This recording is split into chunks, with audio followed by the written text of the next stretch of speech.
खरं म्हणजे हे अतिशय दुर्दैवी वक्तव्य आहे आणि प्रधानमंत्री नरेंद्र मोदीजींच्या बद्दल अशा प्रकारचं वक्तव्य करणं हे निंदाजनक आहे आणि हे फक्त आता भावनात्मक आहे आवाहन करतात आणि बाळासाहेबांनी तर सर्व जातीपातीला एकत्र ठेवलं होतं आणि हे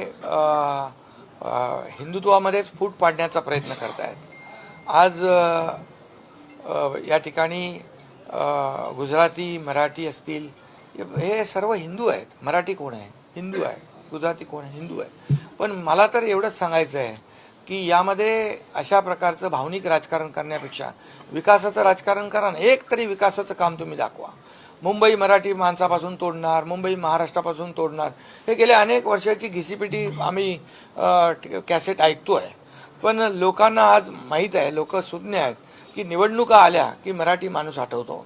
मी आपल्याला एवढंच सांगतो की मराठी माणसासाठी तुम्ही काय केलं? मराठी माणूस मुंबई बाहेर फेकला गेला याचं कारण काय?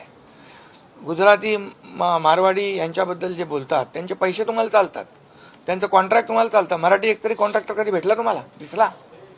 मग तुम्हाला त्यांचं धन पैसे सगळं चालतात आणि मग अशा प्रकारची जी काही दरी निर्माण करण्याचा प्रयत्न, प्रधानमंत्री मोदीजींवर टीका करण्याचा प्रयत्न मोदीजींनी तर भरभरून मुंबईला दिला। आज ग्लोबल मुंबईला फिनटेक हब करण्याचा जो काही त्यांचा प्रयत्न सुरू आहे। कालच नाशिक, अक्कलकोट, सोलापूर 6 पदरी ग्रीनफील्ड रोड जो आहे, गेम चेंजर आपला समृद्धीसारखा, तो दिला। 10 लाख कोटी रुपये या महाराष्ट्राला दिले आणि मुंबईला देखील, या मुंबईमध्ये जे दिल्लीमध्ये जे काही जे कार्यक्रम आयोजित होतात ते म्हणजे मुंबईच्या दृष्टीने, मुंबईचं महत्त्व लक्षात घेऊन मोदीजींनी मुंबईत आयोजित केले। मुंबई भारताची राजधानी आहे आणि मुंबई मोठी झाल्याशिवाय राष्ट्र मोठं होणार नाही हे त्यांनी ओळखले आणि त्यामुळे मुंबई जी आहे राजधानी आहे। मुंबई जगभरातले लोक येतात। काय मुंबईसाठी तुम्ही केलं? साधे STP तुम्ही बांधू शकले नाही। मी मुख्यमंत्री असताना STPचं काम सुरू झालं। मी मुख्यमंत्री असताना खड्डेमुक्त रस्त्याचं, कॉन्क्रीटचं रस्त्याचं काम चालू झालं।